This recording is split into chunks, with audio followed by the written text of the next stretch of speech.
Yes, yes, yes. What is up? What is up, Mixed Combat Radio family? It's another weekly edition of the show live on YouTube, on Patreon, patreon.com/Trending Now Network. Hit the like button, share the show, all that fun stuff. If you're watching it afterwards, obviously on YouTube for free, either on the beautyofboxing.com, Texas Boxing Scene, or again, Mixed Combat Radio. Again, hit the like button, all that fun stuff. We have a fun show today. I mean, there's a lot. We have a lot of fights. You know, not really any. There's like one fight of note we have to talk about from this last weekend, and that's it. And then like a decent like 4-fight little card weekend. 5-fight card depending where you're at, and we have access to. And then not a lot of news, but I like some of these fights, so I'm excited to talk about this one. And plus, we have 20 Weeks coming out here. He felt the heat from Gary, calling him a fraud. And 20 Weeks has a response to Gary, so we can maybe get into that one as well. But I'm joined, as always, by the lovely co-hosts. First up, Melody Joy from the Beauty of Boxing. Melody, how are you? Good. How are you guys? Fantastic, fantastic. And of course, the one and only Gary in Dallas from Texas Boxing Scene. Gary, how are you, man? I'm good. Couple of housekeeping items. The Phoenix Suns just released Chris Paul. He's done. He's no longer a Phoenix Sun. Wonder if he'll find another job in the NBA. Also, shout out to my boy, Ricky Nunez, son of trainer Rick Nunez in San Antonio, who just signed with Louis DeCubia, so he'll be on PBC shows. 17-year-old just turned 17. He signed with DeCubia, so he'll be on he's making his pro debut in Mexico next month, but he'll be on the September card in San Antonio, the PBC card. Gary, how good is he really, though? Come on. Ricky Nunez, he was born to do this, bro. We'll see when he gets moves up. Like Hector Tanahara? Or Omar He's totally he's totally different. He's a hitter. He's a hitter. So Omar Juarez. Okay. We have he's a hitter. Yeah, he's a coach, but he's a hitter. He's a 135, right? Another Bam? We have another Bam here? Is he that good? Do we have another Bam Rodriguez? He's good. I'm not saying anyone's Bam. I'm not doing that. But pretty boy Ricky Nunez, follow him on Instagram. He'll make his pro debut. He's just turned 17. Is a 17-year-old going to be the next Bam? He's good, bro. He's 17. Can we wait till he at least till his balls drop? Can we wait till he's an adult? I don't know. I don't want to be talking about a 17. That's probably illegal. It's probably illegal. In at least certain states. Some states maybe not. Hey, yeah. There are only 11 states that prohibit you from marrying under 18. Did you know that? So that means what? 39 states will allow you to marry under 18. Yeah. What about the 2 territories / colonies? I don't know, man. I just saw this stat yesterday. I knew you could get married at 16 in Texas with parental permission. I didn't know that was like a widespread thing. I think parental permission erases all laws. Yeah, because even here, right in California, you can do parental. Yeah, you can do parental consent before 18. There were 11 states. They were all blue states for sure. I don't know if California, New York, you couldn't. New Jersey, you couldn't. Vermont, you couldn't. I forget. They were mostly up there in the Northeast. Those Yankees. But the kissing cousin states, those are all right. Those Northerners, Anyways, let's talk about. I don't think we should dwell on it too long because there wasn't much to talk about. I think from this fight, but Claressa Shields versus Marcelo Cornejo, it was. I mean, like we predicted, utterly dominant. Shields won every second of the fight. The only thing I don't think any of us predicted was that Cornejo wasn't going to be active in the fight. Never was going to actually try to go for broke. Never really exchange in combination. She seemed scared from the get-go. And Shields, to her credit, was trying to get the knockout, but Shields isn't a puncher, So it is what it is, I guess. But I mean, this is, one of the best versions of Shields we've seen. It was an utterly perfect performance. She just couldn't get the knockout. I wonder if her game plan changed with her opponent, or if that was going to be the same Claressa with. Well, who was her opponent beforehand? It wasn't anyone super talented. It was another tune-up, I would say. I just can't remember who it was. Gary, do you remember who the original opponent was before? I don't. I don't think it's fair to say Cornejo is Hannah Gabriels. Hannah Gabriels. Yes. Which, is another it's like a better version of Marcela Cornejo, right? Like right. it's Maybe not a little bit more punches would have been thrown. yeah, maybe she wouldn't have like shied away from those exchanges like Marcela did. It was very, very shocking. Yeah. But yeah, not much to say about it. I mean, Shields is again a league above everyone. It's just unfortunate because there's no one in her weight range that really, I think, inspires that rivalry, that like, that foil, the idea of like someone's out there that can counter her legacy. She doesn't have a Joe Frazier. She doesn't have anything like that, So it sucks. What are we to do? It is. It's one of those things where like we have to just support a perfect fighter fighting opponents that are nowhere near her level. Thoughts, Melly, on Claressa Shields? No, it was what we thought. I Gary? was excited. Yeah, it was what we thought. I mean, she came out amped up. I thought she was going to get the stoppage. Like, she was throwing big, heavy shots early. And, like, by the end of the 7th, Cornejo was beaten fighter. And, look, if I'm going to nitpick, I thought Claressa Shields sat back and just won the last 3 rounds. But if it's her hometown, I thought she could have gone for a stoppage and probably could have got it. I'm nitpicking, right? I mean, yeah, she won every round. It was dominant. It was a great performance. I think if she would have amped up the last 3 rounds, she could have got her out. Yeah, I largely agree. I did feel like she like went from like 4th gear back down to like second gear. It was just chilling. Yeah. And just like coasted that last 4 or 3 rounds. Because the first 4 rounds, I feel like she beat Marcela into submission real fast. Like we were talking, like she was going to get her out in the 7th. Like she would have. Like, the rounds are so short without that last minute. Like, oh my god, it looked like she could have got it. She was about to get her out in the 7th. If there was a little time left, and then she's up 7. So one of the judges gave her a 2-point round. I imagine that was in the 7th, right? So she just coasted.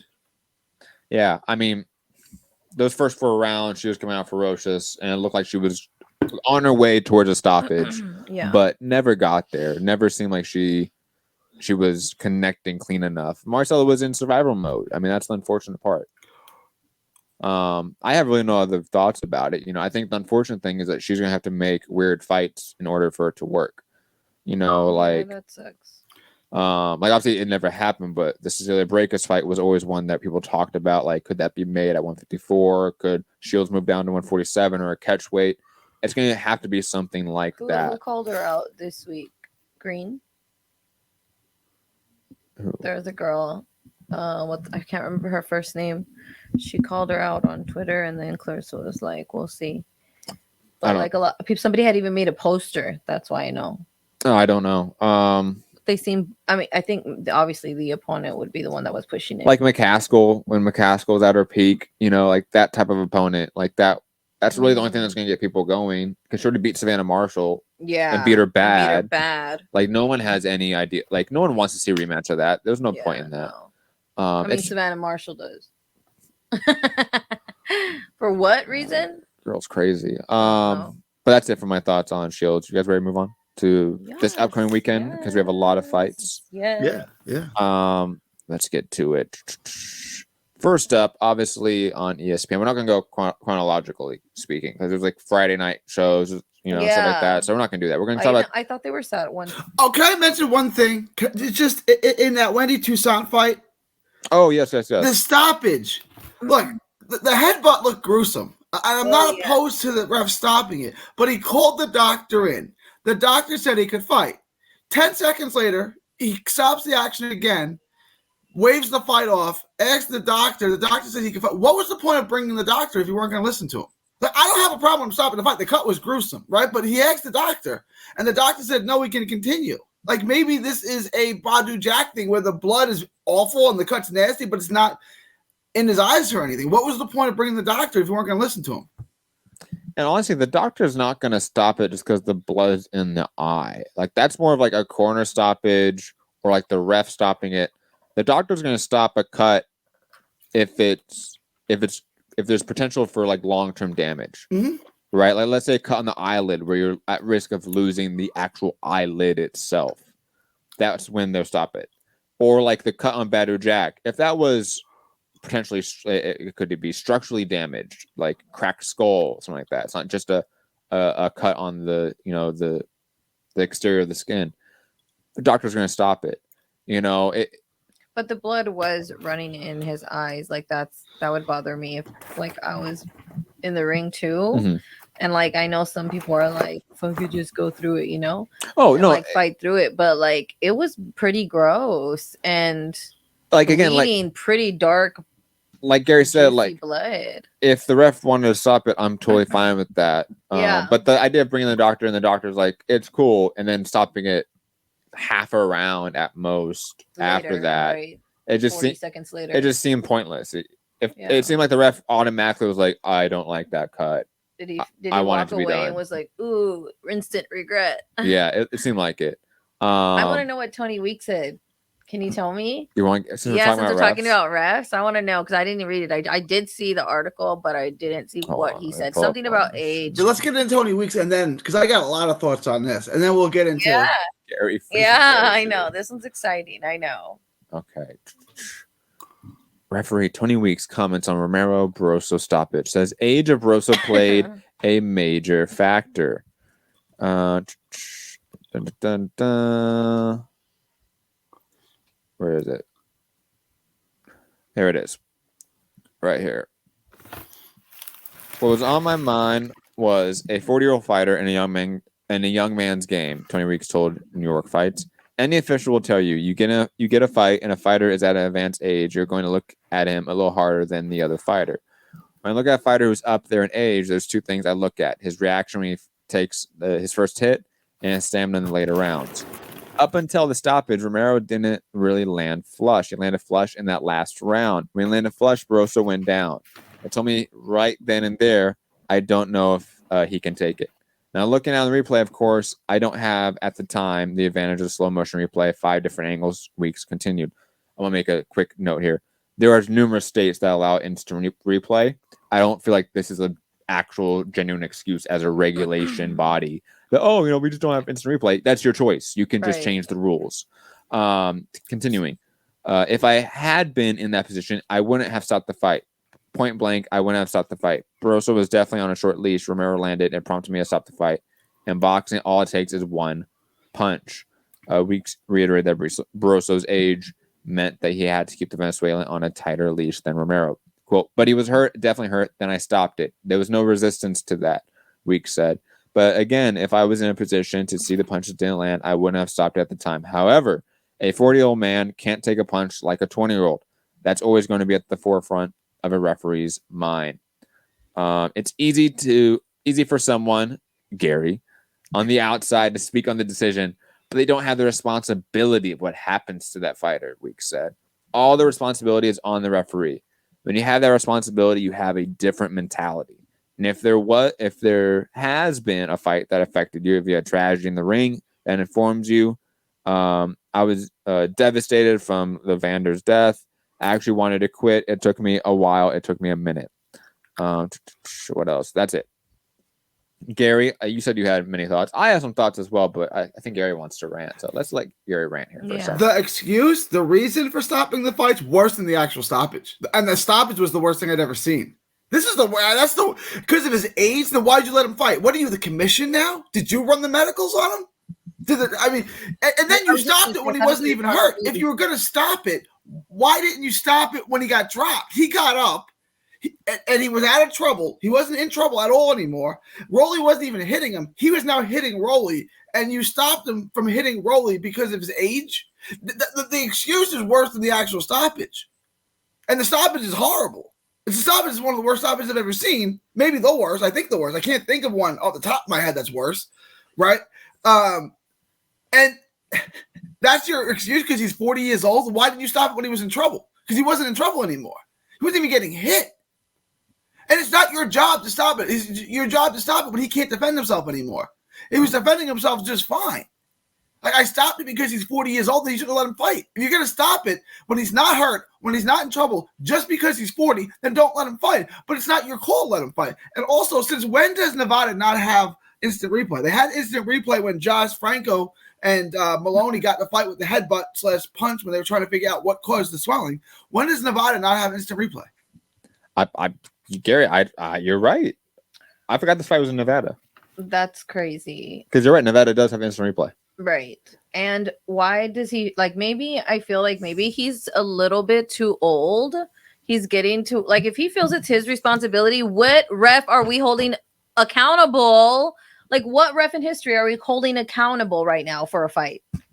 Well, especially since like we've had so many like refs like, Like, you said, they like don't- get old and have bad calls. Constant. And we This have isn't constant fucking judges that have bad new. calls. He's just cream of the crop, we thought.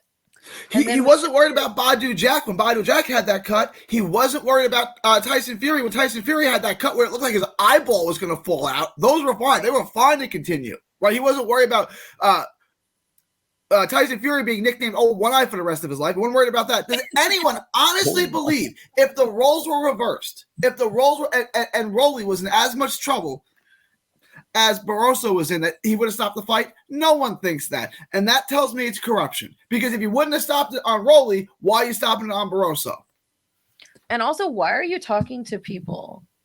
Like why are you giving an excuse? What prompted you to give an interview? To who? Are these your homies? Or like what is going on? Why are we talking to refs? I think the media should like hold the regulators if we're gonna do it, accountable. of course we're gonna do it. But come on. I think the issue with regulators doing it is that they're going to be self-snitching most of the time. Like this is because if they're going to give bad excuses for bad calls, right? Because like a couple things that you're all mentioning. One, like you mentioned, in terms of like it's not really his decision, and Gary mentioned this too. It's not really his decision. In terms of a fighter that's advanced in age, they have advanced medicals that they have to do before the fight. That all gets cleared. They're good to go, just like any other fighter.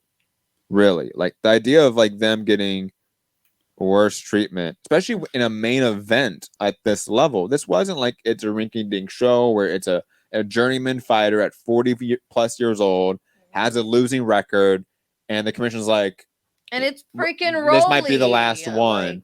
Because that's happened when we have fighters that have really bad records on the local level. They're older, and the commission's like, this might be the last one we allowed, right? That does happen, but not at this level, or at least it shouldn't. No. And like Gary said, the idea of saying that I couldn't use instant replay when you're in a commission that has instant replay as a rule and legislation within the commission. And it's one of those things where the state regulators will often favor the promoter's favorites, even subconsciously. And this is a prime example of that, where the ref got the assignment of Barroso Romero. He knows Romero's the A side. He knows that. 20 Weeks has been around for a long time. These refs and these state officials are very aware of the dynamics of the fight game. And they know a week ahead of time what they're doing. Schedule. And he knows that, like you said, he gave the excuse already. He had it built in already. Barroso's older. Romero's the young guy. The second Barroso's in trouble, I'm going to wave it off. And then on top of it, he quoted the knockdown, which if you look back on it, it was a legit knockdown. It's another knock on Tony Weeks in this fight. That he called that a knockdown when it was clearly a push. Yeah. So this is just one of the worst reffing or officiating jobs we've seen in some time, if not history. And there's gonna be a good ref. That's the problem, Matt. It's not from some bum ref who doesn't work big fights. This is Tony Weeks, bro. He knew what he was doing. I know. I want to say like he had a one-off. You know what I mean? But this excuse, it just feels like he's too into it. Like if you start feeling personally responsible and I have a different mentality, then who? Then the other commissioners? Then who? Who do you feel more responsible? The promoter don't feel responsible. Well, I do understand the idea of like a ref being bringing like up a death, a death that he refed in. I do understand the idea of like a ref being like, look, it's on me to protect fighter safety in there. Absolutely the case. Right.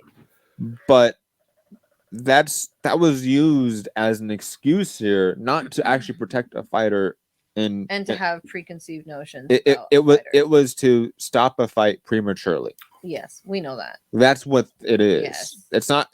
There's been times where a ref has to be like, no, you have to stop the fight, and it's been a saving grace for that fighter. Yeah, because that fighter or his corner, which is more egregious, sends him out there again, or sends the fighter back out there. Right. How many times have we seen a corner send a fighter out there that shouldn't be sent out there? Yeah. Like a ref does have that responsibility. He's just misusing that legitimate job responsibility as an official to justify one of the worst calls of his career and all of boxing. So that's the issue here. And like I said, there's gonna be no recourse. No. There's no actual in system accountability structure for these officials. That doesn't exist. You know, the state commissions is the state of the head of the commissions are appointed by the governor, and then most of these jobs are filled out by nepotism. You know somebody, your dad or your mom's in the commission, they worked in it for 30, 40 years. Now you're in it, your wife's in it. Like that's what 1,000% of these jobs like are. Our commission's just barely hanging in there, dude.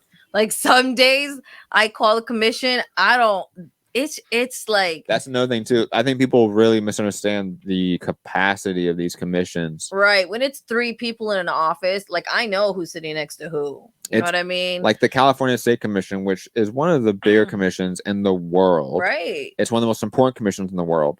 Their home office has 3 people. Right. In Sacramento. 3 people to manage the UFC, Bellator, PBC, Matchroom, Golden Boy, Top Rank, everything. And the little shows, which are all freaking bullshit lately, like a bunch of little ass shows, you know? Yep. I mean, it's crazy.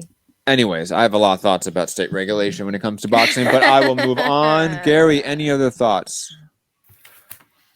No, just the reason for stopping the fight was worse than the stoppage, which is the worst stoppage I can ever remember seeing. Terrible. Okay, speaking of terrible stoppages. No, just kidding. Yeah, I was wondering how I was going to segue that, and I just lost it. I just lost it. Honestly, it's okay. It's okay. Josh Taylor, Teofimo Lopez, a fight that I really don't. I'll be honest, folks. I don't care about it that much. It doesn't get me going. These are 2 people I really don't like. Yeah, I was going to say that. That's the problem. I don't like either one of them. I used to. But. I think this is also a very easy fight to pick. Like I do see people picking Teofimo Lopez, so like I'm not saying like it's everyone's out there picking Josh Taylor. Like it's the obvious pick. Like clearly there's people out there that have a reputation, whatever it is, that are picking Teofimo Lopez. They're just wrong. Teofimo Lopez, if we're gonna be quite honest here, because we have more evidence, we have more data to analyze him. I don't think he was that good. Right. Hear me out. Not that that he's bad, but like he's a more polished Rolly Romero. And like, he had a better. Gary, I know. Gary, hold on. I understand. I think he is a much more natural boxer and fighter than Rolly, obviously, but his strengths are his raw power and his athleticism, and he fought guys that were very technically flawed, like Richard Comey on the way up, and that power and athleticism was able to shine out. And then the Loma fight happened, and I know that's like what everyone's gonna say. We beat Loma, and I've been one of those people too. But we've also seen Loma since then. I think sort of decline. No, have a renaissance. Well, now look like the same that Loma. That fight is, I think, clearly more of an off night. To be quite honest, of a guy that was on a run. Then everyone's gonna be like, "Oh, it's Salido." They're like, "Shut up." That was his 3rd fight in professional boxing. Don't worry about it. Lomachenko's amazing. Salido's a state representative in Mexico. Respect him. But digressing. Salido is? He was, at least. I don't know if he still is. I met him when he was supposed to fight Morales in that exhibition. He was a cool dude. Didn't speak much English, but from what I could tell, he was a pretty cool guy. Yeah, he ran for office in Mexico, and he won. Really? Yes. I think he only served like 1 term, to be quite honest. Good for him. That's even more admirable. Yeah. I mean, and he did like right after he retired, too. And I will say this, of all like the fighters that try to have like political careers, Oscar Valdez, Jesse Vargas, looking at you motherfuckers. Orlando Salido tried. Orlando Salido. Manny Pacquiao. So Manny Pacquiao. He's still struggling, bro. He's still fighting exhibitions. He decided to fight a new exhibition. But Josh Taylor, I think, is the goods. I mean, Josh Taylor has always looked good. He's fought top-level competition that have not been technically flawed from a very early stage in his career. He was like 14-0 fighting Victor Postal. I totally was a Josh fan until he started saying crazy shit on the internet. He's an That's awful my human problem. being. He's an and awful then I was human like, being. It's like nails on a chalkboard every time he speaks. Yeah. Like, I think he blocked me. I think he blocked me. I couldn't take it. But Josh Taylor, now I just don't even care. I mean, he's obviously gonna win, right? I think he's the better fighter. I think he has equal power to Teofimo Lopez. This is Teofimo Lopez at a different weight class. This is Josh Taylor at the end of his run in this weight class. Josh Taylor is massive for the division. He's so tall. I think he's a very slick southpaw too. I just don't think Teofimo Lopez can win this. He's also a head case. Like he's a guy that his mental health. I mean, Josh Taylor is like a racist, bigoted person. But then you got Teo. But Teofimo Lopez is racist, but also like a head case where like he's like Tyson Fury, just like he might be doing coke and doing crazy shit allegedly. Right. Like I don't know what the guy is doing, so I'm picking Josh Taylor. I think it's the easy pick. Yeah. Again, a fight of two guys I don't like that much. Melody, your thoughts? You said Josh Taylor's winning, right? Yeah, I still pick Josh Taylor. I know I don't like him, but he's the better fighter. He's gonna. I feel like poor Teofimo Lopez. I feel like the buildup for this fight either wasn't pushed as much, and obviously I'm part of Teofimo saying the most stupidest shit online, and to in the interviews and stuff. But Top Rank didn't push it so much. They weren't even face to face for hardly any of their media buildups. And that just tells me off the bat, like, Lopez isn't in the right place. You know what I mean? You've got like Tim Bradley saying that he's food for everyone at 140. That's fucked up. That's crazy. Yeah. Gary, your thoughts on the fight? I know you shook your head when I said he's like a better version of Rolly Romero. But I feel like it's going to be true when we see the history books written. Just saying. So I've always compared Teofimo Lopez, or recently, the last 2 years or whatever it's been, Teofimo Lopez to Ben Simmons. Number one pick. Everyone loved him. Is he really that good, though? Was he ever really that good? Like, was Ben Simmons ever really actually that good? Was he ever really an impact player? Not really. And I go back and forth with Teo. Like, Teofimo Lopez outboxed Vasyl Lomachenko. You don't do that by accident. He did. Couple of rounds. I just want to look for comparison's sake, because obviously it doesn't say the whole story. But in terms of like a Lomachenko that's on point versus a Lomachenko that's not, right? How many punches he landed and threw versus Haney versus the Lopez fight? Yeah. Because that, like the Haney fight, he lost. It was a very close, controversial decision. Loma was on point. He was very active. If Lopez had beat that version of Lomachenko, I feel like it would be different. Right. But from what I remember, it was a Lomachenko that barely threw anything until like round 8. Yeah. So let me look at the punch stats real fast, but continue, Gary. But that was the case. Lomachenko gave away probably the first 6 rounds. Then Teo, it got close. So I didn't really have that close in my scorecard, but a lot of people had it close. And then Teo rallied and won the 12th round big after almost getting stopped in the 11th. He came back and it looked like the fight had swung, and the Teo won the 12th round big to kind of seal the deal. He's got good wins. Like, he blew out Comey in 2 rounds. Like, I can't sit here and say like he's Ben Simmons, who like never really did anything of note. Like Teo has. He's obviously not what he was. And he's still like 26. So like, can he get it back? Can he be the fighter that he was? It's not like he's 36. He's 26. Why can't he be good again? Like, I keep saying this about Ben Simmons too. Like, why can't Ben Simmons be good again? He's not old. He's not broken down. Right? Why? I don't know. Like, I'm picking Josh Taylor to win this fight because Josh Taylor is bigger, right? I think Josh Taylor just had a bad fight. Like, I really think that's all it was for Josh Taylor. Josh Taylor fought Regis Prograis, beat Regis Prograis in a fight I thought he lost, but it was really, really close. Really good fight. Like, he beat Ramirez. I think this is his last fight at 140. quickly. Lomachenko threw about 200 more punches in the Haney fight versus the Teofimo Lopez fight. It shows that he landed more in the Lopez fight, but I don't believe that he landed 184 punches in that fight. I don't. No way. Yeah, the punch stat numbers are always like convoluted, right? Like, yeah, that's why it's yeah. a grain of salt. But I just want to see just a rough comparison of like how inactive he was in the Lopez fight versus the Haney fight, because that I think would show, was it an off night? Yeah, that's why. Back to you, Gary. Sorry. I think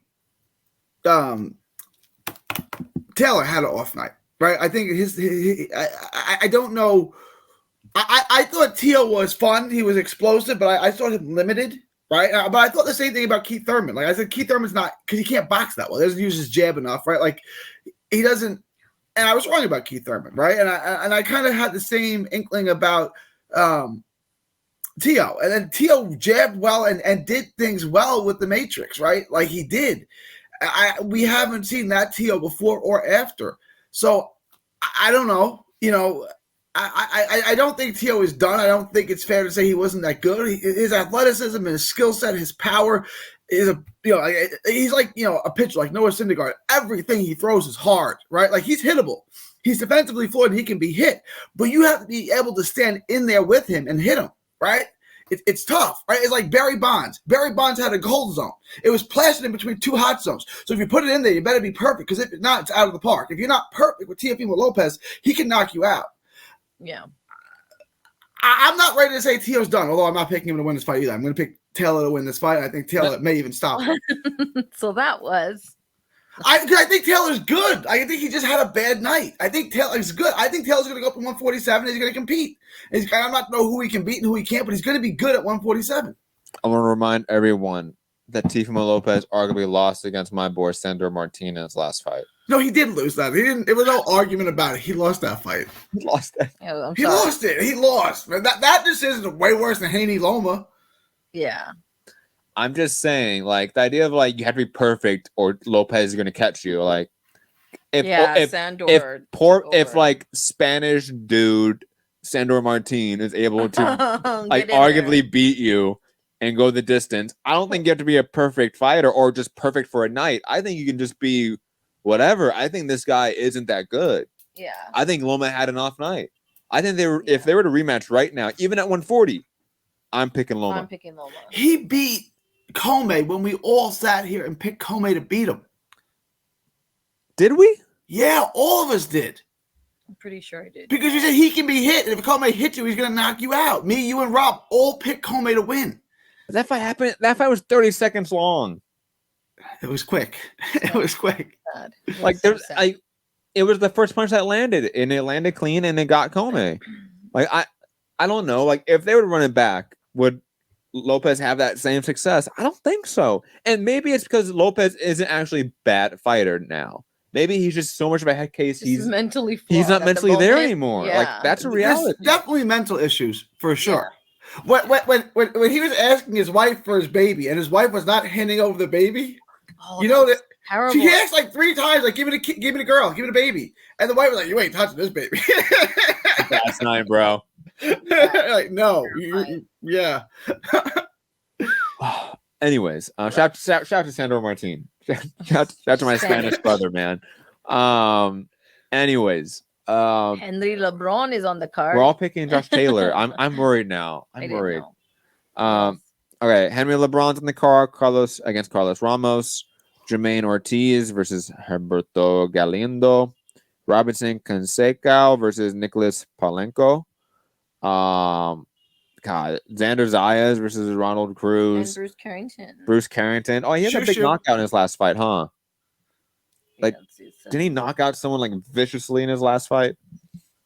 Shushu's the goods, boy. Shushu's the good, man. Damian Kanibi versus Helman Ogwen. That's it for the card, guys. That's we got a lot. Remember, we got multiple cards. Move on here. 5. Any other thoughts, guys, before we move on? Now, the Nope. card's not great outside of the main event, which is not great, but it's No, You know what's no. another not great card? Broner. Low key. It's Broner fight We're week. not going there yet. Yes, we might as well. Just saying. Because you brought it up. Just because I brought it up. Okay. Yeah, but I mean, like, because it is a Broner fight week, we should be excited. Low key, that card actually might be better than most other cards. Oh no! Did I speak too soon? I mean, look, Well, there's hold on. I have to build Okay, this go. up, okay? Yeah. Obviously it has TBE 2.0 Adrian Broner, okay? So that card automatically fantastic. It's promoted by Don King, guys. So Man of the world. automatically it's better than every other card, right, Gary? Because it has Don King attached to it. ever. We have these have local fights in Irving, and there's this guy that goes to every local show dressed up like Don King. that's amazing. We also have one of the most exciting fighters of all time, Guillermo Rigondeaux. Woo! Okay, always in action-packed fights, guys. Right? No one ever says he's a boring fighter, ever. And then we have, arguably, the guy that tested Ryan Garcia first, the guy that arguably should have beat Ryan Garcia if it wasn't for Right? it wasn't for the canvas being slippery. A little bit. Okay. Slippery. The Braulio Rodriguez Braulio, is back. baby. Okay, Let's go. Afro Braulio Woo! Rodriguez. Do you remember him, Gary? Not really. I thought you were gonna say Jason Velez, because Jason Velez gave him work too. No, man. No. Braulio. Braulio, bro. Ryan fought him in Texas, I want to say, and he was like this, like Brazilian, like with an afro, like Afro Brazilian look. But he's been on one of our cards before. No, he hasn't. Yeah, our Marv Nation. Check. All right, check, because he's just been in the DR forever. Go to the bottom, because the bottom is. Dude, when did he fight? Dude, Ryan, right there. Christopher Diaz. Was it Christopher Diaz? Right. Ashton Sill. no. Yeah. Where did he down. fight Ashton? Right Right there. Yeah. Look. That's Glendale. No. Yeah. 2022. So Last year. that was Marvin, but not with you. Yeah. No, but it was here in the valley. Yes. I knew that. I mean, here in the valley. Here in LA. LA.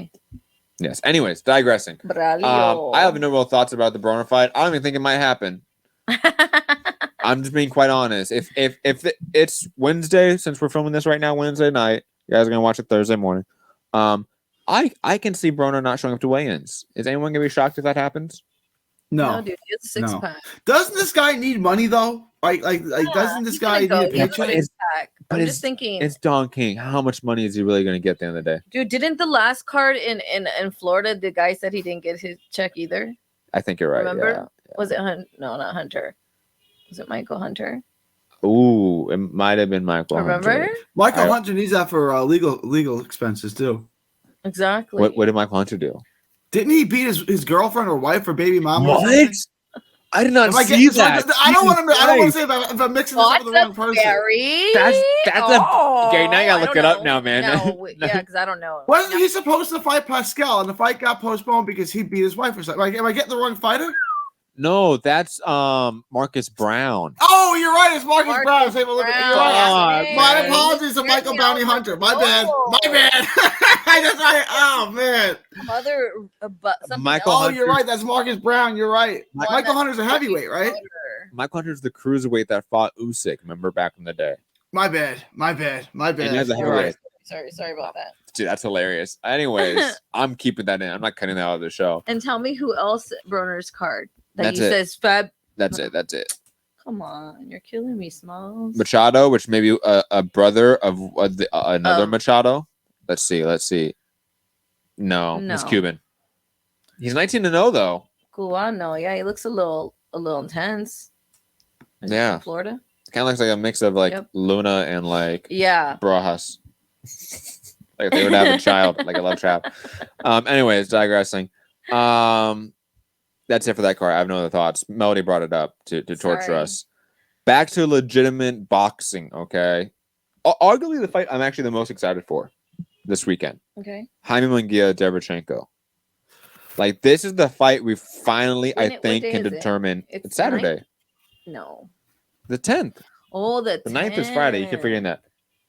And that's the fight we're going to. Yes, That's why. yes. No wonder. I thought it was the day. But anyways, yes, Golden Boy over in Ontario, Ontario. California. Jaime Munguia, Sergey Derevchenko, Shane Mosley Jr. I don't know why they keep trying. versus Demetrius Ballard. I don't know why they keep trying. Mariana Juarez versus Maya Flores. She's back. Ricardo Sandoval versus Rocco Santamaro. Tomorrow. I don't know. And some other guys that let's don't matter. Christian Lorenzo, that's the guy we know though. Remember, he was on our card. I don't know. He fought Pablo. Pablo and Josh. Yes. Can you give me 1 minute? I'll be right back. Give me one. Gloria, Munguia Derevchenko. I think this is a fight we finally get to determine like how good Munguia is. okay. This is like the true like can you pass the eye test fight. Yes. Derevchenko even said like this might be his last big fight, so I think he's gonna come out swinging Strong. hard here. And he arguably has beaten some really top guys, and he's just been so close on decisions so close. from being in even bigger fights. It sucks. And for Jaime Munguia, we're like, he's so close to just giving us like, yes, we'll accept you. And you know, Oscar's then- like, please accept him. Ryan just lost. You might be my last fucking hope. Right. Okay. Especially all the drama online with him. Because like honestly, yeah. Virgil Ortiz. Stop, Gary. Stop. Verge. Love Virgil. Love him to death. Love okay. Verge. Even if he's healthy, he is never gonna be a draw. And I think both Crawford and Spence are leaving the division after their fights. Yeah. I don't think they're staying at 147. No, they're too old. I don't see it. Move it or lose it. So They got a rematch clause. You think they stay for the rematch? yes, Yeah. yes, they stay for their fights. And then So their 2 fights, and then definitely the winner moves up. Did you see the merch for Spence? No, It's called Smoking on the Bud Tour. Bro. that's a good one. That's a good one. I want it, but the shirt's $64. That's too much. Too much. Right? Too much. For I a want t-shirt? $64. Y'all is crazy. $64 for a t-shirt? Yeah. No. Yeah, no, I'm out. But it's cute. Smoking on Bud Tour. That's a cute little slogan. We probably just like copy the logo and just make our own shirts for cheap. Just saying. I actually already thought of that idea. I'm just saying. I'm not saying we do that, Just Spence, saying. for legal purposes. I'm saying other people could do that. But if we wanted to dress, Team People Spence like on Us point, could do that. we'll look allegedly. Cool. We'll look cool. And I can sell them too. And then you could try to sue some guy selling t-shirts out of the back of his truck, right? I mean, you could try to do that. Just saying that could happen. Allegedly. Come and get me. I'm picking Derevchenko in this fight. I'll be honest. Munguia's never really impressed me. I think he's feasted on subpar competition his entire career. And even this opponent is one that's in a sense cherry picked. Like Derevchenko's a guy that's smaller than him. He's a guy that's not going to be a better boxer than him potentially. You know what I mean? Well, like, look at their records. yeah, I mean, Munguia's 41-0. That's crazy. And That Derevchenko's sounds crazy. 14-4. Yeah. And Derevchenko is the way more experienced fighter, like leagues above in terms of experience. We're trying to get him in this club where we accept him, and he's 41-0. And the only fight that I was happy was Gabe Rosado. That's still his best opponent is Gabe Rosado. Not Dennis Hogan. Liam Smith, maybe. Because Liam Smith's actually a former champion. You know what I mean? Like, Wow. Muhammad Ali is still in his top 5 wins. That's bad. Mm-hmm. I'm picking Derevchenko here. I think he's going to surprise us. I think he's going to hurt Munguia. I think Munguia's hiding some shit, hiding some flaws. And we've been waiting for someone to expose those flaws. And we've seen him in parts, with like the Dennis Hogan fight, he looked like shit. That Takashi Inoue fight, he looked like shit. There's been certain fights he hasn't looked good. This is the fight where I think all of those are going to add up and he will finally lose. And Oscar's really going to go off the deep end here. It's going to be great to watch, guys. Good, yeah. Thoughts, Melody? Can't wait for it. Oscar seems like he's on the downward spiral already. It's gonna be fun. Fun social media time. Good stuff. And I pick Munguia. I know. Sorry, Mexican bro. Gary. I'm gonna take Munguia. I don't really understand what they're doing with Munguia. So Munguia won a belt at 54, and then he's been at 160 since 2020. He's fought like 6 times. He's never fought anyone decent. And then he just skips 160 and goes to 168. I don't understand what they're doing. I don't understand their trajectory. I pick him to win the fight. I think Derevchenko's old and washed at this point. I think Munguia will get him out in a competitive fight. I think it'll be competitive, and then eventually Munguia will get him out. So I'm going to take Munguia in a less than spectacular performance against an aging guy. But I don't understand, like, why did they never take a fight of note at 160? Right? It wasn't like when Mosley skipped 140 to go fight at 147. He's going to 68 to fight Derevchenko. Why didn't he fight anyone good at 160? The best big meat. Or just fight Derevchenko at 160. I bet Derevchenko could do that. I mean, Derevchenko's a lifelong 68 guy, as long as I can he's remember. not. He fought Jacobs. Who did he fight? That's all at 160. That was at 68. Wait, was that 60? Yes. You're right, Matt. You're right, Matt. I'm off my game today. You're right, Matt. Why did you just fight Derevchenko at 160? You're right, Matt. You're right. And Triple G, you're right. Charlo, you're right. Gary wants to know what's the reason. The reason is Oscar de la Hoya. Yeah, he's one of the worst promoters ever. What is the reason? And it sucks because I'm always like in favor of fighters like owning their shit. And Oscar was one of the first fighters to really own his shit in a sense. Right. But dude's just not mentally well, man, and it's sad. And we also know that Roberto Diaz, recent matchmaker for Golden Boy, is also outed. He's no longer with the company. So who knows where the ship is sailing right now? Who's steering the ship? Yeah.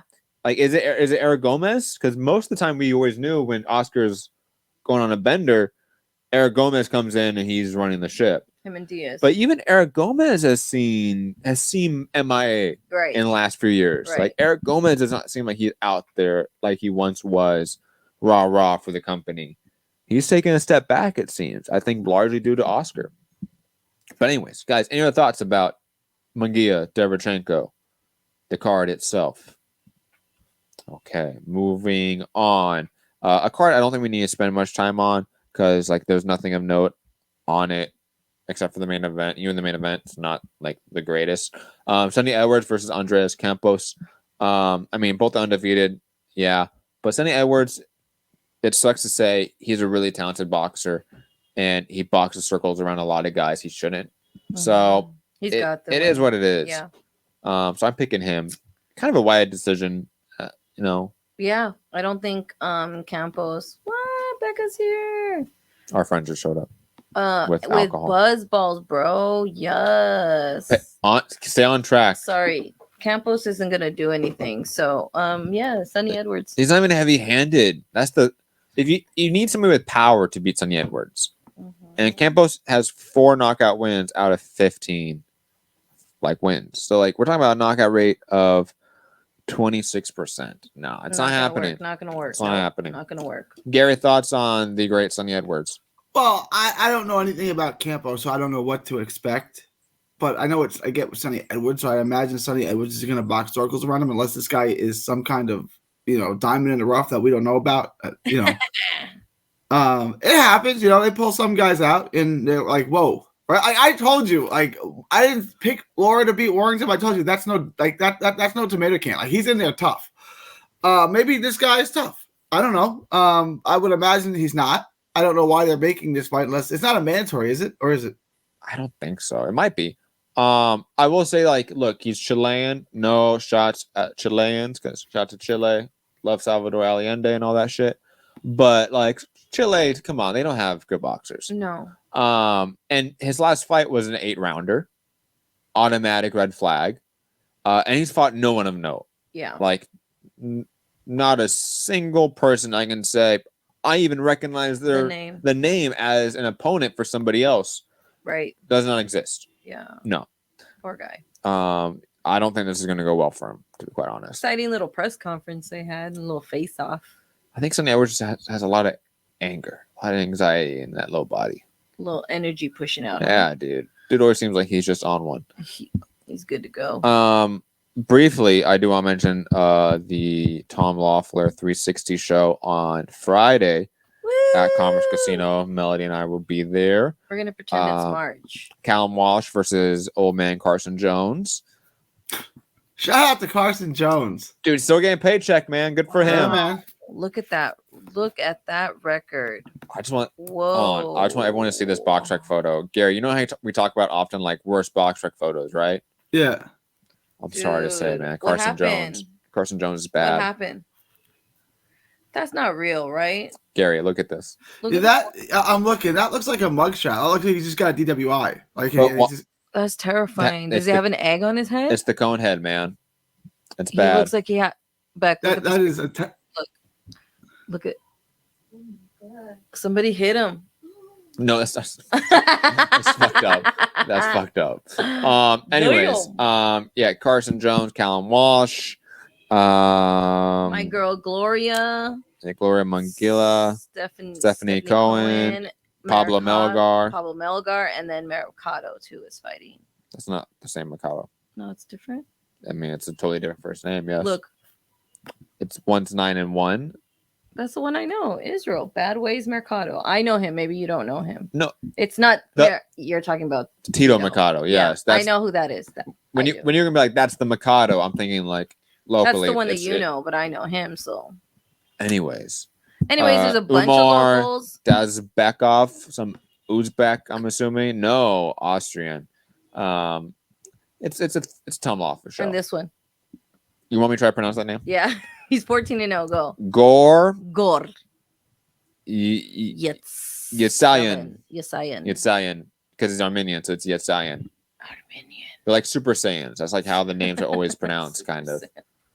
Anyways, last piece of news, and then we're gonna head out of here. Jorge Linares. Can you wait 1 second, please? Jorge Linares, Ryan Garcia. Is it official? Melody, no, it's not official. It's well, it looks like it's gonna happen. If we're being because I don't know, because Rolly and Ryan fight, everybody was saying was gonna happen, and then that one's not gonna happen. The fact that this I think that they're throwing it in there because it's probably gonna happen. Yeah, because there's no other reason Linares would hop on Twitter, like none at all, and he just hopped the fuck on Twitter like 2 days ago. Like no, all of a sudden he's calling out Ryan. I think it's a good tune-up fight for him, though. Yeah, honestly. It sucks for Linares, but he gets a paycheck at least. Hopefully it'll get Ryan back on track, just like this article says. Go, I think. Gary, any thoughts before we head out of here, man? For topics. Any other topics we need to bring up? Any other? Keith Thurman says he's going to be back this summer. I'll believe it when I see it. I'm with you. Keith, once every 3 years. Can you believe that? It was 2017 when Crawford unified 141 to 147. And in 6 years, those three guys have never fought each other. Yeah, I can believe it, unfortunately. That's ridiculous. There was supposed to be this great three triangle, way of great welterweights, and they've just never fought each other. No. We had people comparing Spence, Crawford, Porter, Danny Garcia to the Four Horsemen. That was a common comparison back in. Yeah, take Garcia, but the other three guys are great talents. They just didn't fight. They're great talents. I mean, we don't know how good they could have been. The sad part is, like, most of them actually ended up fighting when you include like Porter and Garcia. It's just Thurman. Spence, and Crawford. Those three specifically never fought each other. But those are the generational talents. Porter's good, Garcia's good, but they're a step below. Right? I'm not saying like it's something like, oh, like they just missed that one. No. Like that was the one key one they were missing. Like they did everything else. Spence and Thurman, they beat everyone else that they should have beat and should have fought, except for each other and Crawford. Like that was it. It was the one missing piece. One thing Crawford now. One thing I want to know: Thurman's 34. In the last 6 years, so his prime of his career, last 6 years, he's got 2 wins. One's over Josecito Lopez and one's over Barrios. That's it. Those are 2 wins in 6 years. Josecito Lopez was freaking, bro. And he almost got stopped in that fight. Gary's too. hurt. Gary's a little bit butthurt because Thurman beat Barrios. I'm not butthurt because he beat. I said that Barrios didn't even fight him. Voice. You hear his voice? Cried. He's like, I'm not mad. I'm not mad at all. Apologize. I'm not mad. Apologize. Anyways, I love Barrios. I love Thurman. I just like to I love Thurman too. I like Thurman. He's the Ricky Williams of our generation. Love Thurman, dude. Anyways, I'm gonna get final thoughts. Claressa Shields, fantastic. I just wish we had a foil for her. I wish Savannah Marshall turned out to be like. Since you brought her up, the thing we were looking at earlier, the box rec ranking Oh my of god. Clarissa Shields. Look at it, Gary. I closed it out. Oh, Oh, I can pull it up real fast. I'll pull it up real fast. Gary, just rough estimate. Don't look it up. Here. Don't look at it right now. Where do you think pound for pound active women fighters is like? Where do you think Clarissa Shields ranks in the box rec pound for pound? Well, since she hasn't fought Jeff Horn, probably quite low. Obviously, she's number 1 on my list. I'll say she's 8 on their list. She's Is that what she is? no, dude. She's 15. It's so. That 15. is Hold on. horrible. Number 1, Chantel Cameron. Number 2, Katie Taylor. Number 3, Amanda Serrano. Number 4, Jessica Neri Plata. I'm butchering that name. Apologize. Yocasta Valle at 5, which is probably the most egregious one. Right. Because we all know have, Yocasta. They have Yocasta above Sinessa also. Sinessa Estrada at 6. Marlon Esparza at 7. Alicia Bumgarner at 8. Michaela Mayer at 9. Evelyn Bermudez at 10. Delphine Persoon at 11. Jessica McCaskill at 12. Yolan Luna Avila at 13. Montserrat Alcon at 14. And then Clarissa Shields. Nice. They got a bodybuilder before Clarissa. This is look, I understand like it's on a point system. It's not like us doing it. It is you doing it, you assholes. That's horrendous. If your point system gets you this result, when everyone knows where Clarissa Shields ranks pound for pound, right, then maybe you should change your fucking point system. Right. Yeah. It's flawed. Yeah, your point system is very flawed. If Yocasta Valle is above Sinessa Estrada and Clarissa Shields, your entire point system should be thrown in the fucking Alicia bin. Baumgart. Because that's 1 and 2 right there. Estrada one and and Clarissa two. Shields are 1 and 2. Shields is 1, Sinessa is 2. Yes. And then we can have a you discussion. could Yeah. throw Chantel at 3. I think she deserves after that Right. fight. Yes, she does. You know, and then Sure. like maybe Alicia Bumgarner at 4. And But we like, got to keep Amanda Serrano.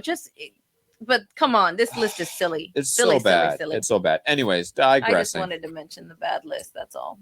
Back to my final thoughts. Thank you for bringing that up.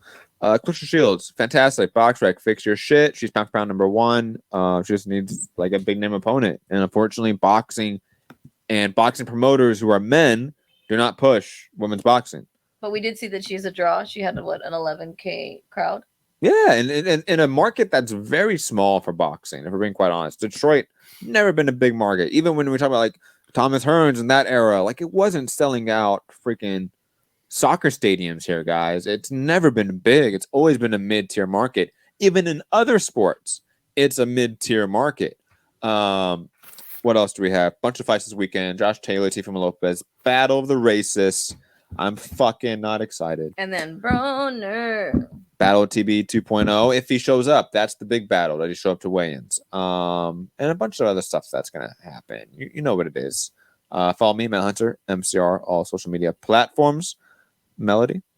thebeautyofboxing.com. We should have all the schedules for this weekend's fight cards. You can find stuff on there, or obviously Instagram, Twitter, YouTube, OnlyFans, All that fun stuff. Gary, Gare Bear. final thought. I went to the Tim Bradley Devin Alexander fight in Michigan. It was at the Pontiac Dome. And the Pontiac Dome was like the biggest thing ever. Holds like 100,000 people, and there was probably 1,200 people there. It's just so embarrassing. But yeah, I don't. It's just not. And neither of those fighters are even from Detroit. So like, it made less sense. Yeah, one guy from the Palm Springs, another guy from St. Louis. Let's put it in Detroit. That makes sense. Those cities both are alike. Yeah, Tim Bradley, the draw. Is the winner of the Desert Storm. Back to you, Gary. But yeah, I mean, there's lots of fights on this weekend. Nothing really like the big one is Taylor Lopez, and like I think like both those names have lost a lot of luster, so not a ton of action. But follow me all from social media: 3D Boxing, 3D Boxing Blog. You can find my Texas Boxing Scene, and go find my boy Pretty Ricky Nunez on Instagram. Follow him; he just signed with Louis DeCubia, so you can see a lot of him on PBC cards. It's June 7th, 2023. And Texas is still not a country. Let's change that, Matt. From Texas to the world, thank you, and God bless. You're I motioning. was, just because remember to follow us on Instagram, because we are going to be at the fights Friday. Yes. So you can see us behind the scenes, little action if you want. Yes. Obviously, all the links are down below in the description as well. Yeah, hit the like button, share the show, all that fun stuff. Let's get out of here. Peace.